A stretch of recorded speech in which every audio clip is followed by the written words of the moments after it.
I would like to ask you about the third aircraft carrier that's soon going to be launched. How do you think would it change the whole situation in the Pacific? Like, how is it? How would it affect the situation in the Strait, in the Pacific? What do you see? Like, with so much alpha attitude already now, I think the situation could only get worse.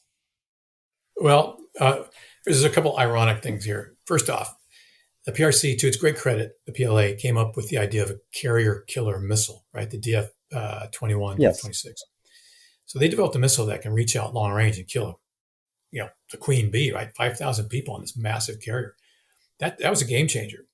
The same country that invested all that time, effort, and resources into this very interesting capability is the same one that's breaking the bank building these aircraft carriers. yes, exactly. You That have a was missile that can my kill us. question in the background, because is it still a status symbol? Does it really Yes, have that much influence on the battlefield? exactly.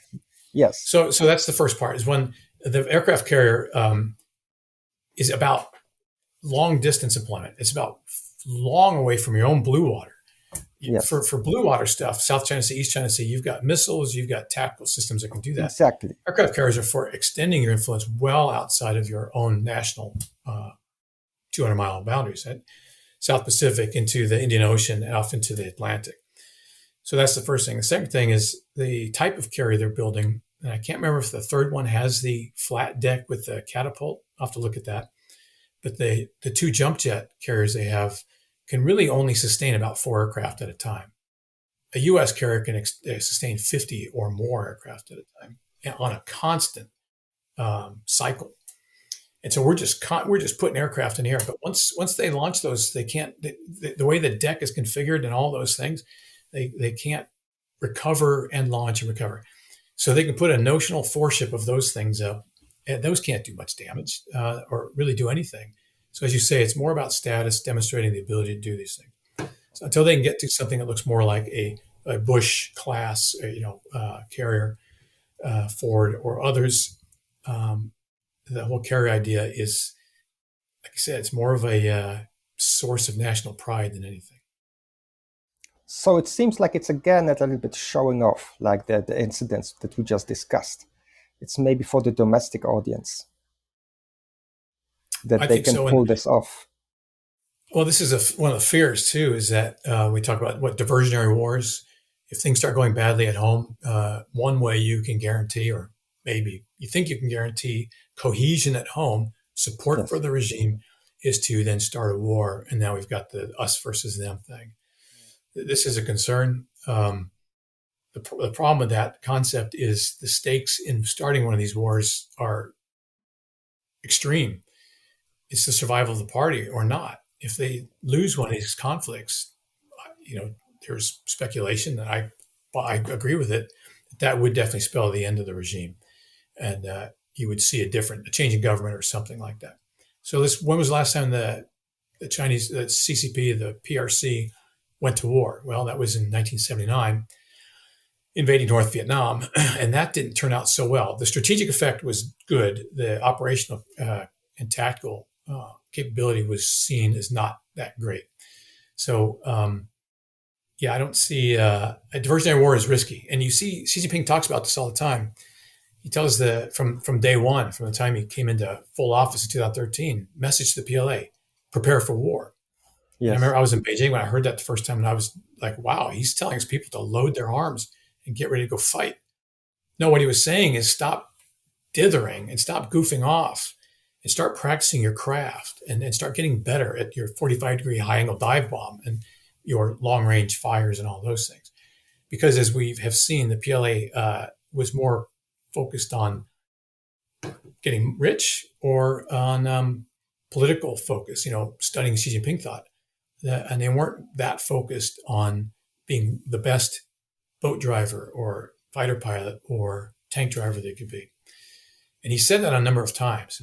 What that tells you is that he's not very confident in the ability of the PLA to do what it says it can do. And if they go into one of these things and they get waxed, that's just not going to bode well for their continued success or their continued existence as a leader. So this then leads to the decision to wait, take time. Does it have to happen today? We could probably wait one more day. Okay, so the last question here would be, from what we just said, it doesn't really sound like the PLA is that capable. But on the other hand, they have so much equipment, they're so committed. How do you evaluate them in general? Like the general level, let's say they move against Taiwan or seal off the South China Sea. What do you think? How capable are they when you include everything? The military, the logistics, their equipment, the promotions, how good they are. How do you think are they in relation to the U.S. Army or Navy? A cliche is that quantity has a quality all its own. And the other thing is they're fighting at home. They're fighting at home. We're fighting away. It's an away game for the U.S. and they are pretty much staying close to their own ports. And so these are all things you have to consider in these. But there's ways you can work around that particular problem.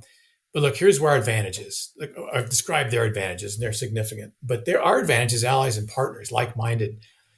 When Prime Minister Abe said that Japan and the government has since repeated that any attack on Taiwan would be considered an attack on Japan because it would definitely directly impact Japanese interests.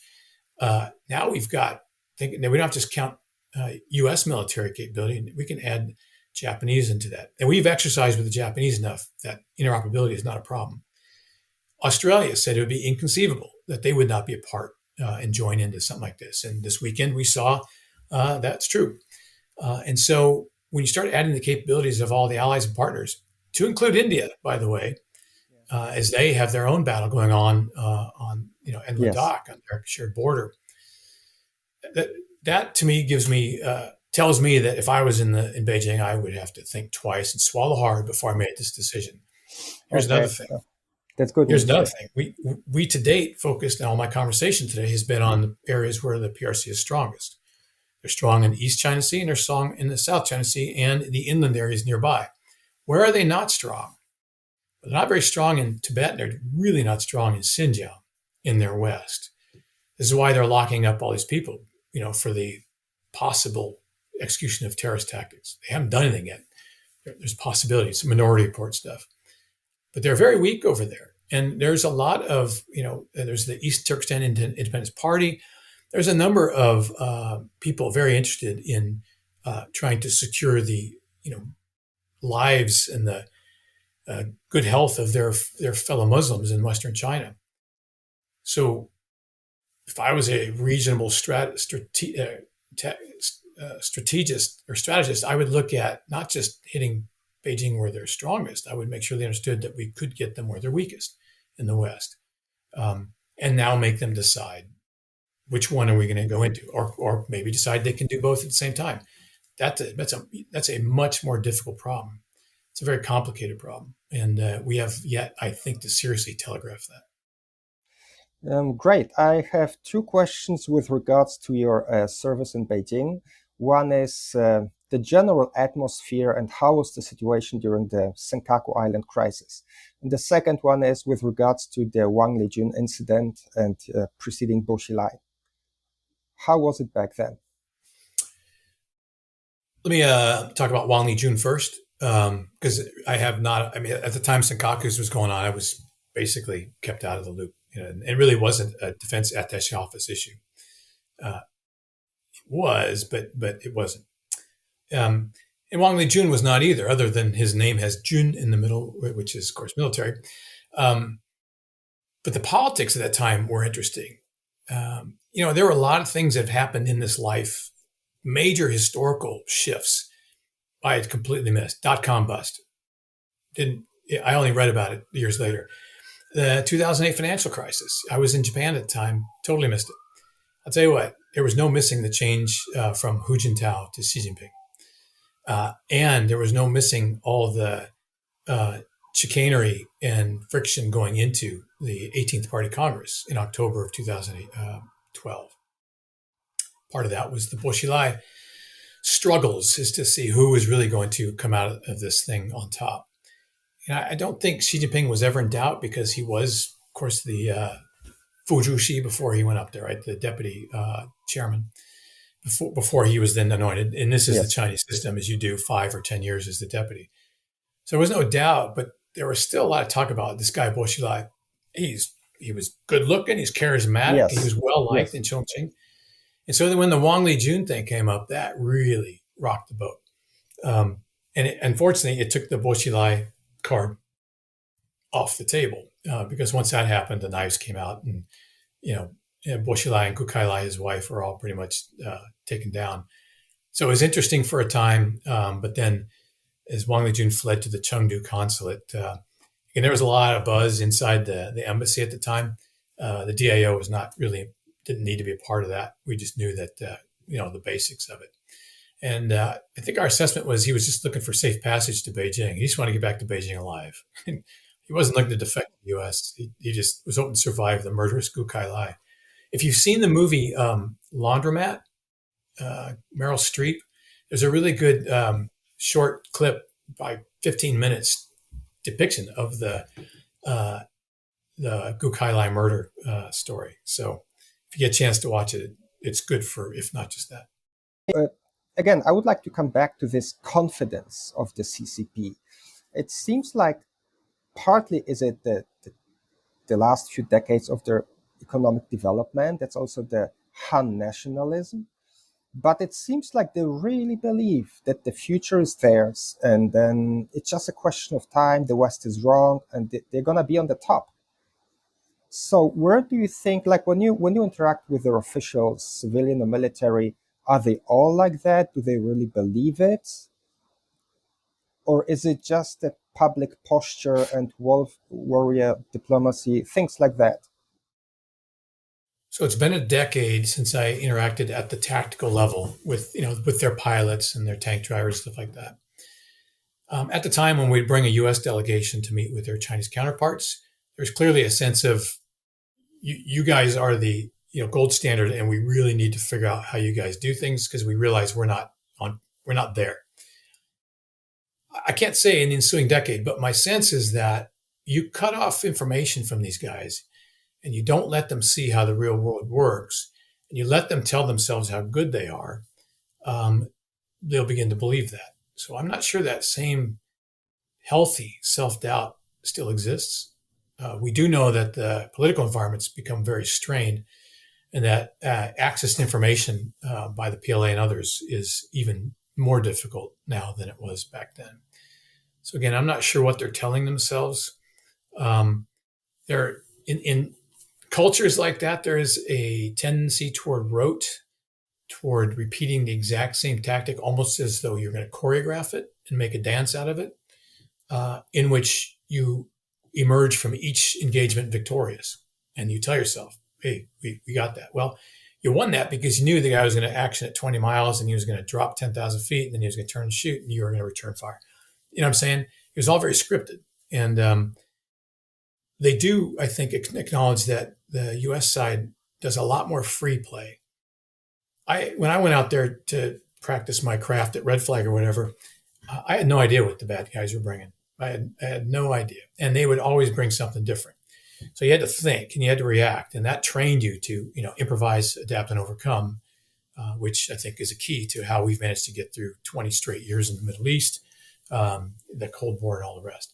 I just don't see that. And that culture doesn't really support that. You can't, in a system where you cannot ask why only the Communist Party of China can run the country, why you can only have one party and one government. You're not allowed to ask that question. The same culture would prevent you from asking questions like, can we try something different here? Is this the right way?